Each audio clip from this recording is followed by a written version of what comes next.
Now, Joanne, who's pretty much going to look more fit than anyone else in the entire city after the end of the show, she's going to continue her look at fitness by visiting the Candy Crisis Center. No doubt springing up to combat some overzealous trick-or-treating. Anyways, she will be talking with fitness transformation specialist Miguel Diaz, so prepare to be dazzled.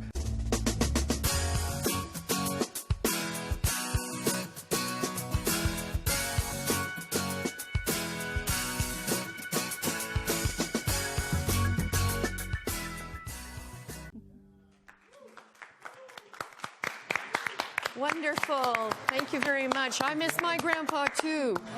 I really do. I really do. Yes, I'm delighted to present the second person who's going to introduce me to some fitness this evening.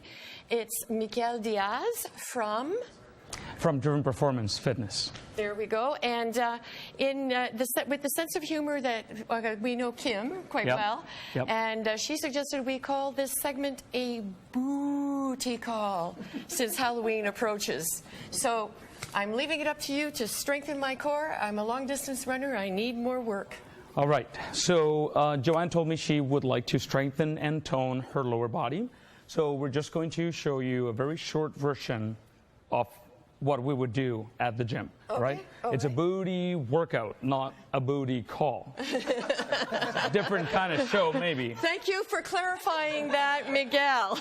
Different kind of show, guys. All right, so we're going to start with the squat. The squat is one of the staple exercises for lower body. It incorporates many different muscle groups. So I'm going to ask you to come down and sit into it. Keep your shoulders back. Good. And shift your weight back so that your knees don't pass your toes. So you go right down and come back up. That's one. Good. Again. Right down. Back up. All right. Let's keep going. Warming up already. You can feel it? Yeah. All right, keep going. That's 3. Let's get 10. Oh my goodness.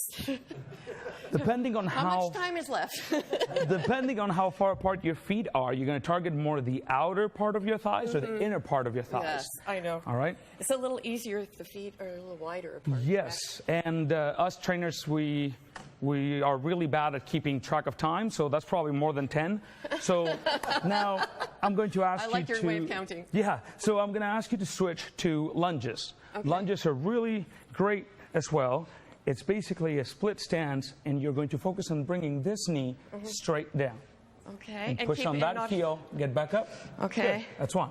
Back down. Back up. Good. Let's do 10 per side, please.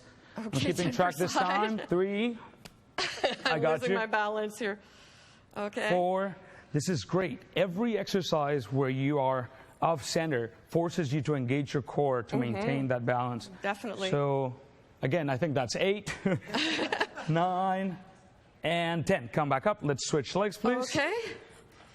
All right. And I know about not getting the knee going. That's right. So you want to go straight down. That back knee should go straight down. Come back up. Perfect. Push down on that heel. There we go. Yeah, it feels better when you apply pressure equally on the foot. How are your quads feeling? Good. Good. They're warming up. That's for sure. Yeah. We start a little bit easier, and then we increase the difficulty a little bit. Oh, but the time must be running out by now, 8. right? All right. So now we're going to try just a slightly more difficult squat. So I'm going to ask you to come right down. And until your thighs are parallel to the floor. Good. Bring your shoulders back to strengthen, to keep your core engaged. And let's hold it there for 20 seconds, please. That was 20 seconds. Let me try that again. It's getting warm under Round this 2. Okay, so what would I do, like when I was doing the holding that, what could I do to improve my positioning as I'm holding? Something that helps a lot is if you're doing this at home, you can do it in front of the mirror, and then you can see where your back goes. So it's hard to tell if you can't see yourself, but it'll look like this with your shoulders rounded. Okay, so this is how it's really done, folks. This is how it should not be done, and this is how it should be done. Yeah. Okay, so we'll come back for round 2 with Miguel, and we'll talk about something else to do with Halloween and fitness. Thank you. Okay, thank you, Louis. I'm back for part 2 of my interview here with Miguel Diaz from, again, please state the fitness center. Driven Performance. Thank you very much. And Miguel, it's a family affair at Driven Performance. He and his wife, Katie, work at the center together. And just wanted to mention to everyone here that they've got a little boy and they just acquired it. 3 days ago, their little daughter was born. So congratulations on becoming a parent yet again, Miguel. Thank you. And what we're going to talk about in this segment is what we call, or what I should say, Miguel has named the Candy Crisis Center. So please tell us about that. Well, it's temptation is everywhere, right? And for those of us that are trying to stay conscious of our health and what we eat and what we put in our bodies, it's amazing how quickly it can add up, little bits here and there.